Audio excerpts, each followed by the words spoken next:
Me being the youngest of the bunch and horse, I pray that God works with us, uses us.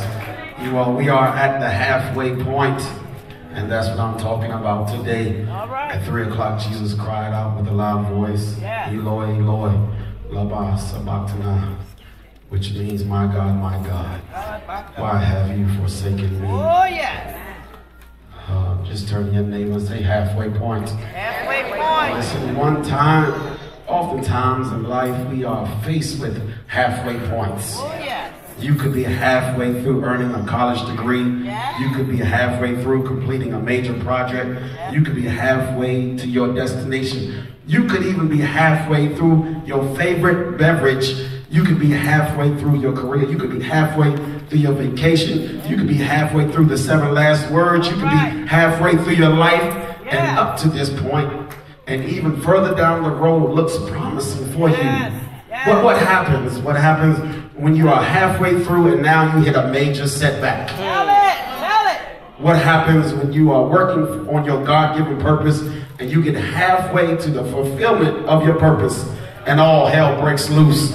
What happens when you feel the strength in your body depleting, the blood in gushing out? Your breath is getting slower, your mind is hallucinating, your family and friends can't help you, and at this moment you feel like not even God is able to help you.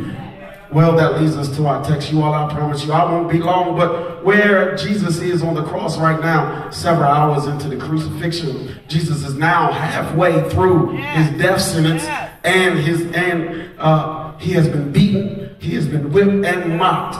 He has had his hands and feet nailed to the cross. He's had a crown of thorns placed on his head, and he has been raised up so society that he would die in shame. Well, he asked his Father to forgive him. He prayed for the dying thief to be in paradise with him. He made sure his mother was taken care of. And now I believe there is a realization in him that how much pain his body is in. I don't know about you, but I have been in shock before, Reverend. And because of a traumatic, painful event, while my adrenaline was pumping, my heart was racing, I didn't feel the pain. But when I calmed down, the pain became very present. And I was aggressively reminded that my body isn't hurting and I'm in extreme pain and I need some medical attention. Well, I believe at this point, when Jesus says these words, he is now fully feeling the full extreme pain that is ravaging his body. And now Jesus, who is the healer, needs healing. Jesus, who is the lifesaver, needs healing. Jesus, who is the great comforter, needs comforting. Jesus, who is the strength of life, needs strengthening. Jesus, who is the wonderful counselor, needs help. I can't imagine when he looks around and fully comprehends his situation. He says, my God, why have you forsaken me? Some of you have been in here, you've been working on your purpose, you've been praying for direction, you've been studying the word, you've been diligent in your obedience, but when your excitement of your accomplishments have settled, and you face with the reality that you're striving to fulfill your purpose, and you get a poor diagnosis from the doctor. Your parents have uncompromised health issues. Your children are misguided for the color of their skin. You don't have any help raising your children. You don't have the bills to pay all your money, but you're being pulled in all directions. And when you are alone in your secret place, you cry, my God, why have you forsaken me? Well, if you're going to be honest with me, the pain is very real. And oftentimes it can be almost unbearable. You could want to give up. You could want to throw in the towel. You could want to leave everything and everybody behind and go start a new life somewhere else.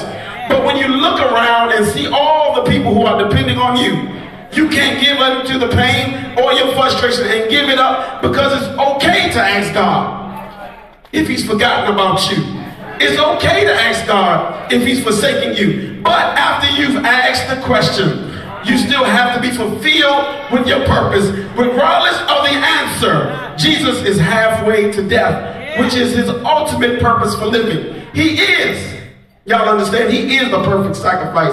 Well, at this moment, he could have dropped his head and just died. At this moment, he could have called angels to get him down from the cross.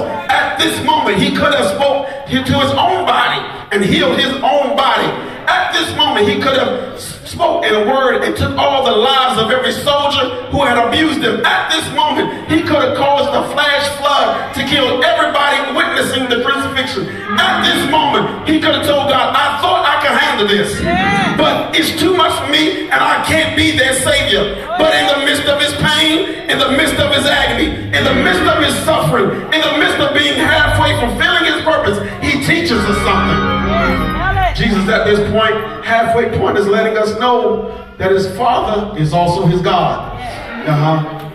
And because he is his God, he's in relationship with his God. Even with the answer he wants to hear, he has to fulfill his purpose, knowing that fulfilling his purpose is going to kill him. What am I trying to say to you? How you handle your halfway points would dictate how effectively you fulfill your purpose. I'll say that again just in case you missed it. How you handle your halfway points will dictate how effectively you fulfill your purpose. Giving up is not an option at this point. Quitting doesn't stop the need for your purpose, but you won't get the credit for the success. The next time you find yourself at your halfway point and you're facing the suffering, you're facing pain, you're facing agony, you're facing frustration of your purpose, just do me a favor and keep pressing. Keep pressing when you're frustrated. Keep pressing when you're lonely. Keep pressing when you're suffering. Keep pressing when you're broken. Keep pressing when you're beaten. Keep pressing when you're weak. Keep pressing when you're forgotten. Keep pressing when you're overwhelmed. Keep pressing when you want to quit.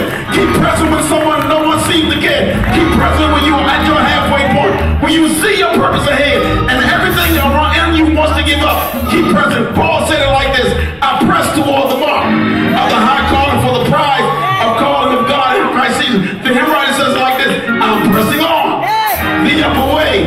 New heights I'm gaining each and every day. Still praying as I'm over by Lord, plant my feet on higher ground. My heart has no desire to stay where doubts arise and fears dismay. Though some